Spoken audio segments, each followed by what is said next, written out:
The Steelers take a loss in Week 4 versus the Indianapolis Colts by a final score of 27-24 on the road to take their first L of the 2024 campaign. The score might not show it, but the Steelers were down by multiple scores for much of this football game. They fought back. They had a chance to win it at the end, and then there were some unfortunate things that happened at the end of the game. We'll get into those as the show goes on today. Welcome into the show.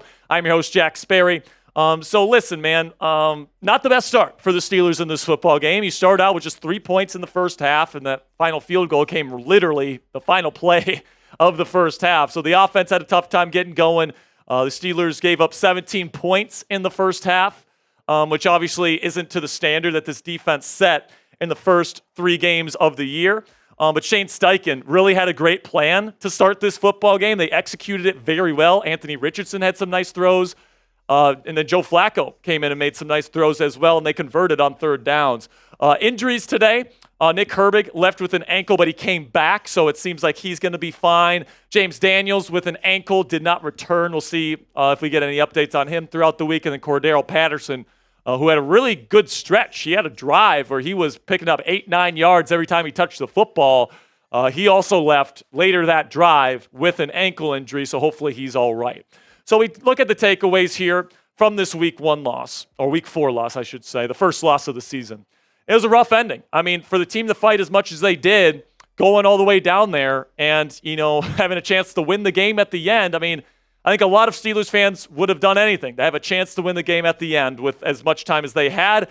You have the botched snap, which happened multiple times in this game. Fields almost fumbled another one. He tripped on, I believe it was Zach Frazier. And then that botched snap just can't happen at the end of the game situation.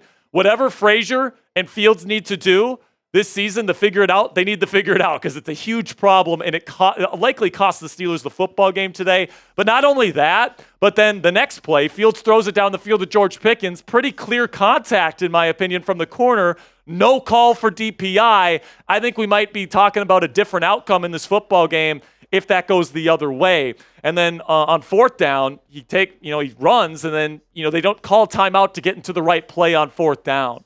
And I think that was a mistake. If I was head coach Mike Tomlin, I would have taken a timeout, get into the right play, because if you don't convert on fourth down, you're taking that timeout with you into the locker room. That's exactly what happened. Fields couldn't pick up a first down, but I thought Fields really fought in this football game, man. And I think that he should be named the full-time starting quarterback now. I understand the Russell Wilson people when they say, you don't score enough touchdowns, not starting games well enough, holds the ball for too long. I get it, all right? But Justin Fields, I think, provided a lot for the Steelers offense, particularly in the second half. 2 rushing touchdowns, another one through the air, over 300, I believe 40 yards total, over 300 yards passing. Justin Fields wasn't the reason why you lost this football game. Hell, he was big reason why you almost won it. So Justin Fields really, really did a good job today, in my opinion. Would you have loved to see him orchestrate a game-winning drive? Yeah, but there were some things out of his control that were unfortunate here. Botched snap, no DPI call, no timeout on fourth down. None of those things are on Justin Fields necessarily. So I thought Justin played well enough, especially the way that this team started. He fought well in the second half with adversity. I've seen enough from him to name him the full-time starter. So who's your QB1? Let me know down there in the comments section. It sounds like Russell Wilson's going to be healthy enough to play next week against the Dallas Cowboys. So let me know, with these 2 guys healthy, who should start? RW for Russell Wilson or JF for Justin Fields? This will be the pinned comment on today's show. In just a second, I'm going to tell you about our friends at Game Time. While I'm talking about Game Time, go ahead down there and find that pinned comment at the top of the comment section and let me know Justin Fields or Russell Wilson. With that, let's have a word from our sponsor here at Game Time, which is the fastest and easiest way to buy tickets for the sports, music, comedy, and theater in your area. And folks, we all know that watching a sporting event, especially a football game live, is unlike anything you can get from watching the game on your couch.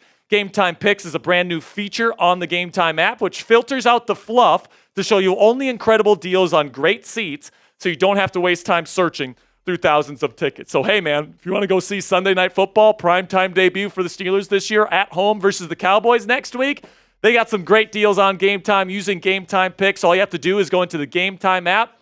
You find an event you want to go to, select the Game Time Picks button at the top of the screen, and it automatically does the research for you, finding the best deals on the best seats so you don't have to spend hours and hours on a bunch of different ticketing sites finding the best deals. What I love about using the Game Time app is that you get the lowest price guarantee on any ticket to any event.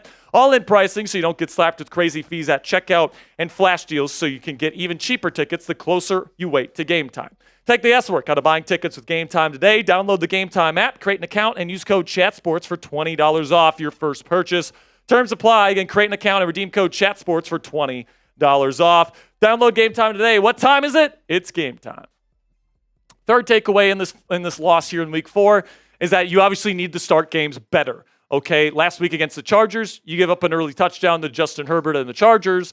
And obviously the defense plays well after that, but, it's still early in the games. It seems like this Steelers team isn't playing nearly as well as in the second half of games. And, if you want to become the truly historic level of defense that this Steelers team wants to be this year, you got to be good for the entire game. You got to come out hot out of the gate, and you let a really good offensive play caller in Shane Steichen today rip your defense apart on the script. All right, so I think that's the next step that the Steelers defense needs to make. Still think they're easily a top 3, if not the top defense in the National Football League right now.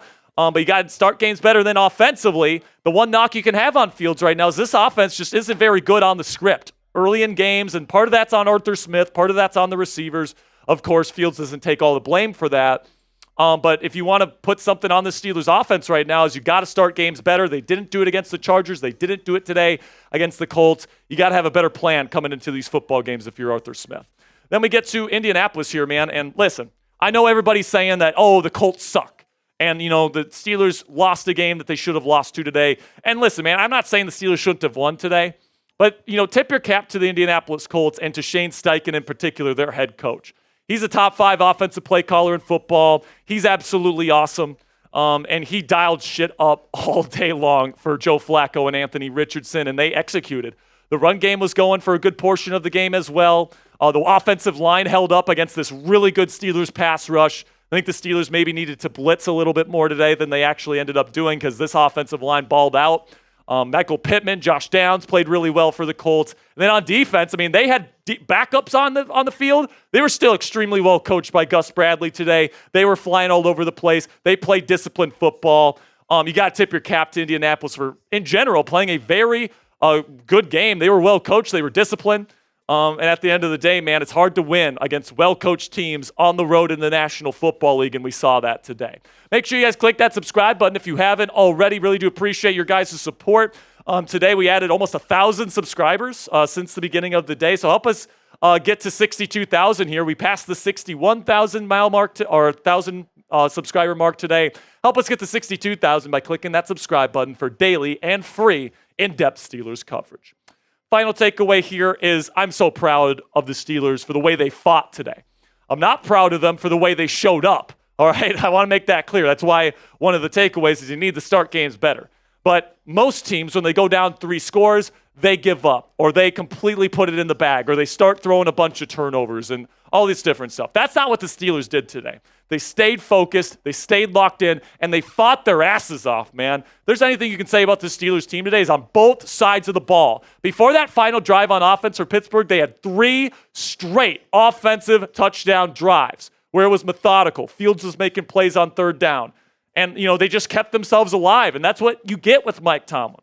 Every single coach in the National Football League, I don't care if it's Kyle Shanahan, Andy Reid, Bill Belichick, right? Even the best coaches sometimes don't have their guys ready to play. The great coaches, though, get their guys to stay locked in, stay in the fight, and to, have a shot to win the game at the end.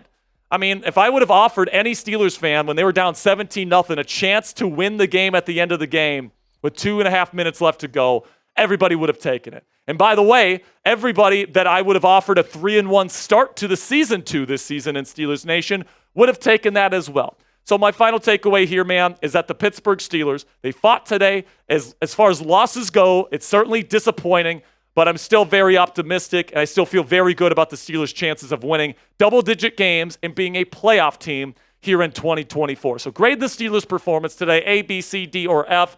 I'm going to give them between a C- and a C+, man. It's hard to give. I'm going to go C+ because you lost. On the offense, I thought bounce back, but they need to be better to start the game. Same thing with the defense. A much better performance in the second half. I think the Steelers team that we saw in the second half today is more indicative of the team that we have here in Pittsburgh, not the first half. But obviously Tomlin and this coaching staff need to have these guys ready to go if they want to be Super Bowl champions this year. All right, guys, make sure you click that subscribe button. That's going to be the end of our post-game show here in Week 4. Not worried at this point. I'm not pressing the panic button. I think if you are pressing the panic button saying, fire Tomlin, bench Fields, doing all these different things, I think you are overreacting a little bit at this point. I'm looking at the schedule coming up. Cowboys, Raiders, Jets, Giants. Those are all winnable football games for the Pittsburgh Steelers. And then out of the bye, you get the Commanders. And I think the Steelers defense can dominate that offense as well with the bad offensive line that they have. So the Steelers have a very favorable schedule. They fought today in a loss. Should they have won today? Maybe. But at the end of the day, they fought, and I'm proud of this team for doing so. Make sure you click that subscribe button. I appreciate your guys' support. And until next time, guys, here we go, Steelers.